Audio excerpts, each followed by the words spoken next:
13-бөлүм.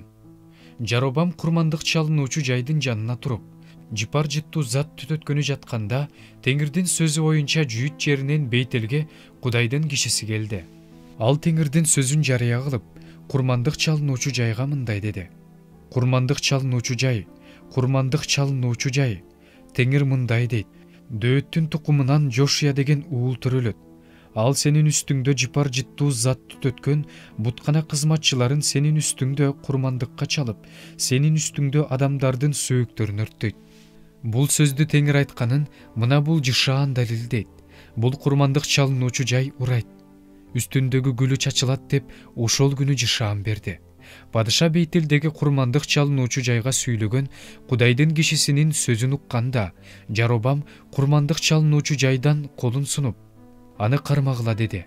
Ошондо анын сунган колу сенейип катып калды. Ал колун өзүнө тарта албай койду. Курмандык чалынуучу жай урап, үстүндөгү гүлү Теңирдин сөзү боюнча, Кудайдын кишиси көрсөткөн белги боюнча чачылды.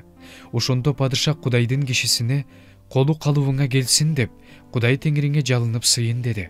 Кудайдын кишиси Теңирге жалынды. Падышанын колу калыбына келип, мурункусундай болуп калды.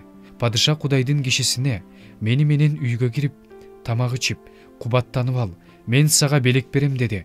Бирок Кудайдын кишиси падышага мындай деди: мага үйүңдүн жарымын берсең да, сени менен барбайм.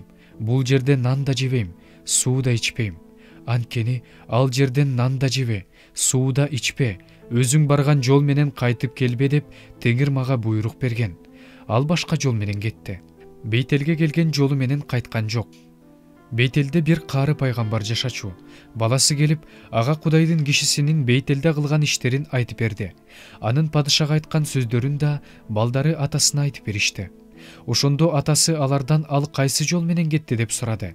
Балдар ага жүйүт жеринен келген Кудайдын кишисинин кайсы жол менен кеткенин көрсөтүп беришти. Ал балдарына: мага эшекти токуп бергиле деди. Алар эшекти токуп беришти. Ал эшекке минди.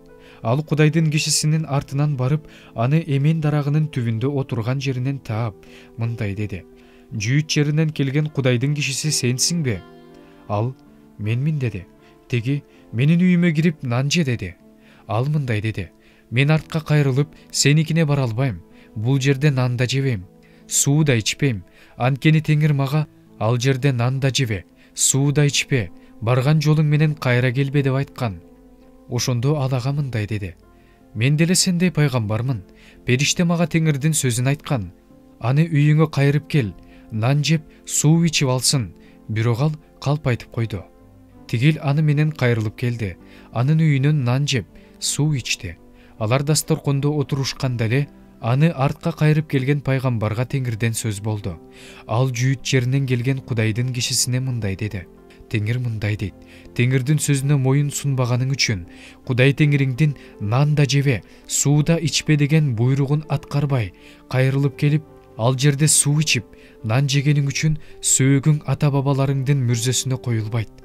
Жолунан кайрылып келген пайгамбар нан жеп, суу ичкенден кийин кары пайгамбар ага эшек токуп берди. Ал жолуна түштү. Жолунан арстан чыгып аны өлтүрүп салды. Анын өлүгү жолдо жатты. Эшек менен арстан болсо өлүктүн жанында турду. Жолдо жаткан өлүктү жана анын жанында турган арстанды алардын жанынан өткөн кишилер көрүшүп, кары пайгамбар жашаган шаарга келип айтышты. Аны жолдон кайрып келген пайгамбар муну угуп, ал Теңирдин сөзүнө моюн сунбаган Кудайдын кишиси.